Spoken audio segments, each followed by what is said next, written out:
Okay, so students, today we are going to read the lesson. I'm going to explain the lesson line by line, and I would like all of you to keep your textbook in front of you and your pencil so that whenever I'm telling you the meaning of the hard words, you can write over there. Okay, so beginning with the very first line of the story. I was still a thief when I met Anil, and though only 15, I was an experienced and fairly successful hand. Now here I refers to the narrator. Here the narrator is speaking. He is telling his story.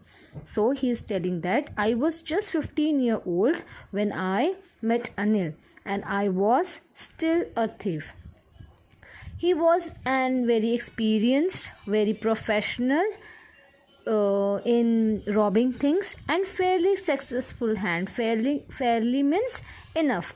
He was enough successful in doing that work. It was his profession. Anil was watching a wrestling match when I approached him. He was about 25, a tall, lean fellow, and he looked easygoing, kind, and simple enough for my purpose. I hadn't had much luck of late and thought I might be able to get into the young man's confidence.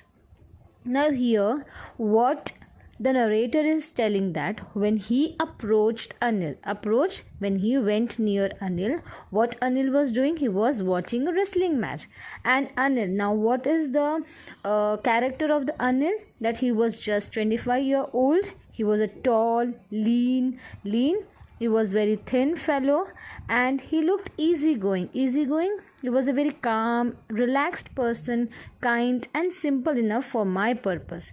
Now for my purpose, now here the main objective of the narrator is, the main purpose of the narrator is to rob Anil. So he thought that it is very easy to rob this person. I hadn't had much luck of late and thought I might be able to get into the young man's confidence. Now here what he is thinking, that he thought that he is very lucky and it will be easy for him to grab the attention, to gain the trust of Anil, because as if he is a very calm and relaxed and a kind man, so it is very easy to gain his trust. You look a bit of wrestler yourself, I said. A little flattery helps in making friends.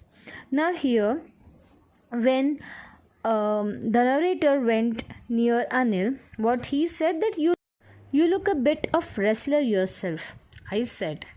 A little flattery helps in making friend. Now here, what the narrator is telling to Anil, that you look a bit of wrestler. Why he is telling? As if the Anil, he was a very tall and a lean fellow, but still he told him that you look a little bit wrestler.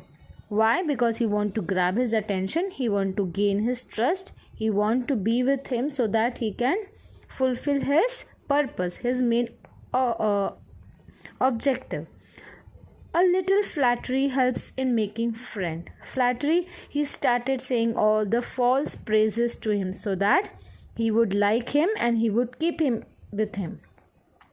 So do you, he replied, which put me off for a moment because at that time I was rather thin. Now here, so do you means, now here Anil told that you too look like a wrestler, and listening to that, it put me off a moment. Put me off, it stopped him for a moment, that now I am very thin. Why Anil is saying that I too look like a wrestler? Well, I said modestly, humbly, I do wrestle a bit. What's your name? Hari Singh. I lied. I took a new name every month. That kept me ahead of the police and my former employers. Now here the narrator, he always used to change his name. Every month he used to change his name so that he will be away from police and his ex-employers, because as if he is doing a thing which is not good, he is doing robbery, so he used to change his name. So this time also he changed his name and he kept his name as Hari Singh. After this introduction, Anil talked about the well oiled wrestler who was grunting, lifting, and throwing each other about. I didn't have much to say. Anil walked away.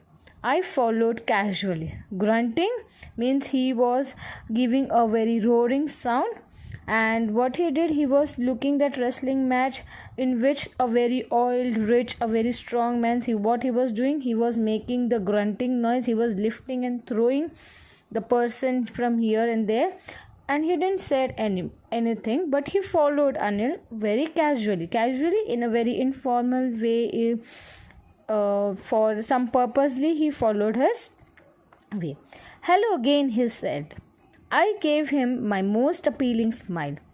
I want to work for you, I said. Most appealing smile, most attractive smile, that smile which can grab the attention of the speaker or the person whom we are talking to. But I can't pay you. I thought that over for a minute. Perhaps I had misjudged my man. Here, misjudged means maybe I am wrong in my opinion in judging the man.